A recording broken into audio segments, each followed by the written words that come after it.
c'est pas mal, hein. Vous avez bien travaillé. Oui. Oui. Ça va, on est content de vous aussi. Mais ouais, moi, je suis toute chance de voir que c'est terminé. Oh mince. De voir que c'est ta Ah, petite Non, c'est chose. que le début là. Non, Ta petite mais chose qui va être animée. Non mais c'est vrai. t'as plus rien à faire. Non, on veut bien faire On ça. va bouger maintenant. Maintenant, je vais C'est pleurer. toute sa famille. Et moi j'ai lourdement insisté. J'ai monté la tête, j'ai aidé à monter les bras. Il y a un bras qui était monté à l'envers. Et les Bah, nous fesses, voilà Je me suis aperçu. les fesses, je m'en suis occupée. Alors, le faire bouger. Le faire bouger. Il faut 5 personnes. Donc il y a les deux bras. Je vais vous montrer. C'est pas lourd. Les bras, les gens qui ont les bras, vous allez avoir un petit manchon au niveau de la ceinture. Donc le mouvement des jambes, c'est presque, il faut des gens relativement logiques en fait, parce que c'est une logique à prendre. Non, c'est vrai, c'est un truc, c'est un cycle exactement. C'est une question de coordination quoi. C'est-à-dire on pousse, machin, hop, et on vient en arrière.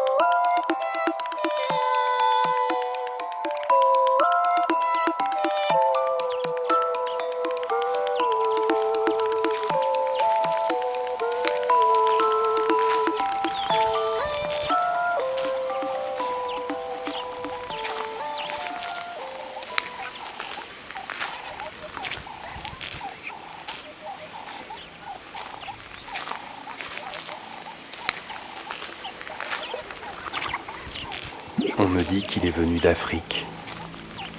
On me dit que les gens l'appellent Kadi.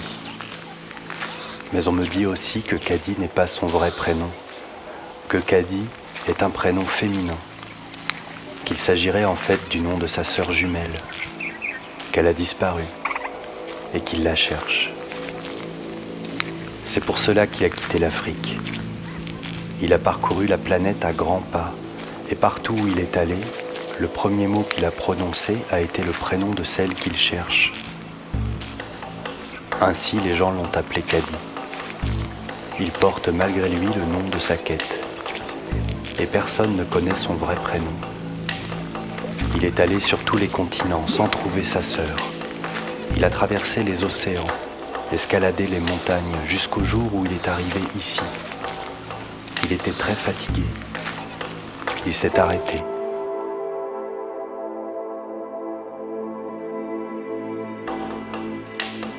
On me dit qu'on ne peut apercevoir Kadi que la nuit, que lorsque la lumière du jour apparaît dans l'horizon, il monte en silence une à une les marches formées par les toits des différents immeubles qui constituent le sillon, comme un escalier, pour parvenir tout en haut du plus haut des bâtiments.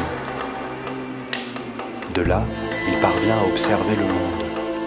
On dit qu'il aperçoit la muraille de Chine tout à l'est, la statue de la liberté à l'ouest, les falaises de glace au nord et la cime des baobabs au sud qui lui rappelle son pays.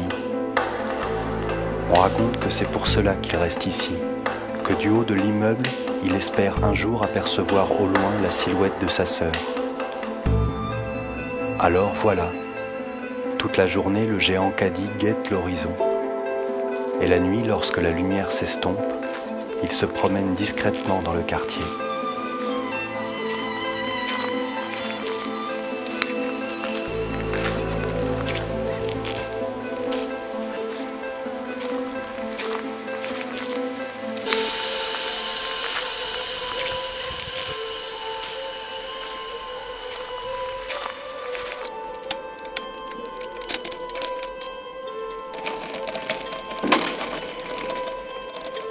On me dit que ça le fait sourire de savoir qu'en France, on appelle Kadi les chariots à roulettes des magasins.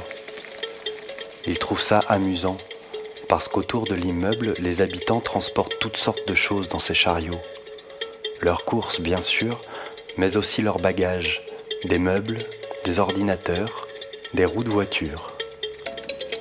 On dit que la nuit, alors qu'ils se promènent, le géant caddie ramasse tous les caddies vides laissés çà et là, éparpillés dans le quartier.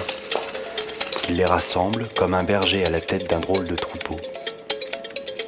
Ainsi, chaque matin, les habitants retrouvent les chariots alignés et ils peuvent à nouveau les utiliser pour transporter leurs affaires.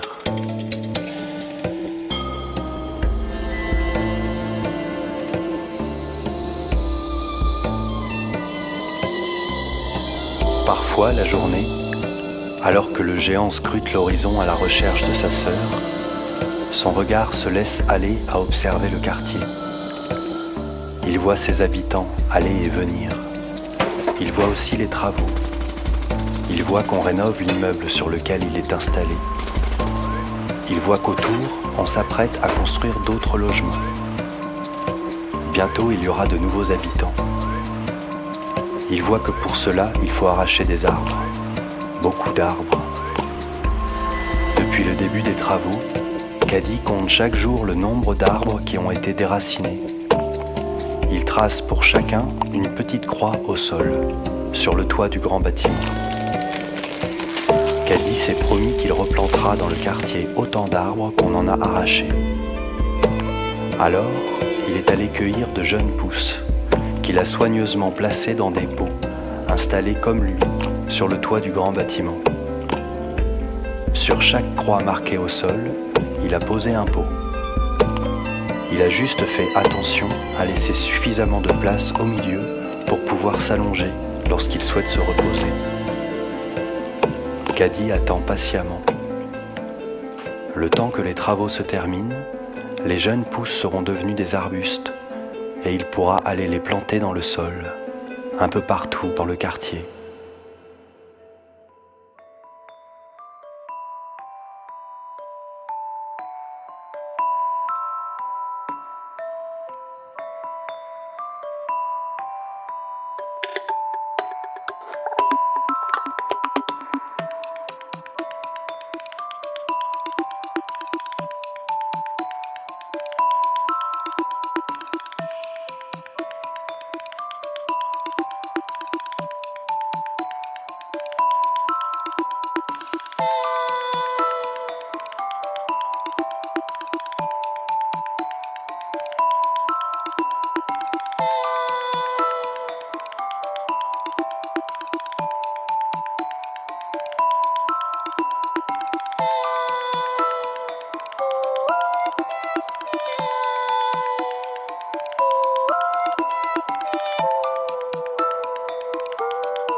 Merci beaucoup. Ce géant a été construit par plein d'habitants du quartier. Comme vous avez entendu, il s'appelle Caddy. Il a un début d'histoire. Maintenant, ce géant, il appartient au quartier. À vous d'inventer la suite de son histoire. Et on se retrouvera peut-être pour ça. Merci à vous. Merci à tous les habitants qui ont participé à ce spectacle. Merci.